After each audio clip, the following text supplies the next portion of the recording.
എൻ്റെ വീട്ടിലേക്ക് എല്ലാവർക്കും സ്വാഗതം. ഞാൻ കാണിക്കാൻ പോകുന്നത് ചക്കക്കുരു കൊണ്ട് 2 വിഭവം ഉണ്ടാക്കുന്നതാണ് കേട്ടോ. ആദ്യം തന്നെ ചക്കക്കുരു നന്നായി കഴുകിയതിന് ശേഷം കേടുകളൊക്കെ എടുത്ത് മാറ്റിയതിന് ശേഷം നമുക്കത് വിസിൽ വരുത്തി വേവിക്കാം കേട്ടോ. ഉപ്പിടണം, കുറച്ച് ഉപ്പിട്ട് വേവിക്കാം. അപ്പോൾ നമുക്ക് ഈ തോല് കളഞ്ഞിട്ട് നന്നാക്കേണ്ട ബുദ്ധിമുട്ട് വേണ്ട വെച്ചിട്ടാണ് നമ്മൾ വേവിക്കുന്നത് കേട്ടോ. അത് പെട്ടെന്ന് നന്നാക്കുമല്ലോ. അത് കഴിഞ്ഞ് പ്രഷർ ചീര പൊട്ടിച്ചിട്ട് നമുക്ക് കഴുകിയിട്ട് ചക്കക്കുരുവിനോടൊപ്പം ഇട്ട് വയ്ക്കാനാണ് കേട്ടോ. അതിപ്പോൾ നമുക്ക് ഇത് തന്നെ വേണമെന്നില്ല. നമുക്ക് മുരിങ്ങയുടെ ഇലയാവാം, ചീരയാവാം, എന്തായാലും വേണ്ടില്ല. ഇല കറി ഏത് വകയായാലും കുഴപ്പമില്ല കേട്ടോ. അപ്പോൾ അത് അതിൽ വെക്കാനായിട്ട് ഞാൻ കുക്കറിൽ ചക്കക്കുരു ഇട്ട് വെച്ചിട്ടുണ്ട്. ഇത് കഴുകി റെഡിയാക്കി വരാം. കുക്കറിൽ വെന്തു. അപ്പോൾ ഞാനത് ഊറ്റി ഒന്ന് ആറാൻ വെച്ചിട്ടുണ്ട് കേട്ടോ. തോല് പൊളിച്ചിട്ട് നമുക്ക് അതിലേക്ക് ചേർക്കാം.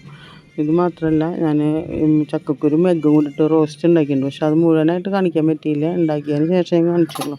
എല്ലാം കൂടി എടുക്കാൻ പറ്റിയില്ല കേട്ടോ. അപ്പോൾ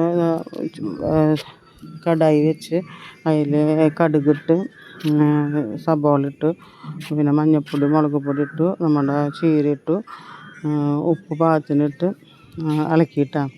ചക്കക്കുരുവിൽ ഉപ്പിട്ടുണ്ടല്ലോ. അപ്പോൾ ഇനി അത് തോല് പൊളിച്ചിട്ട് നമുക്ക് ഇതിന് ആവശ്യത്തിനനുസരിച്ചെടുത്ത് നമുക്ക് ഇതിലേക്ക് ഇടാം കേട്ടോ. അപ്പോൾ ചീര ഒന്ന് വേവാനായിട്ട് അടച്ച് വെച്ചു. പിന്നെ നമുക്ക് ചക്കക്കുരു അതിൽ ഒന്ന് ചതച്ച്, അതായത് ചട്ടുകം കൊണ്ട് അന്നിട്ടതിൽ ഒന്നുകൊണ്ട് നമ്മൾ ഒന്ന് ചതച്ച് ഉടച്ചതിന് ശേഷം നമുക്ക് അതിലിടാം കേട്ടോ. ഇട്ട് നന്നായി ഇളക്കി ഒന്നും കൂടി ഒന്ന് അടച്ച് ഒന്ന് സെറ്റാവാനായിട്ട് അപ്പോൾ യോജിപ്പ് വരും.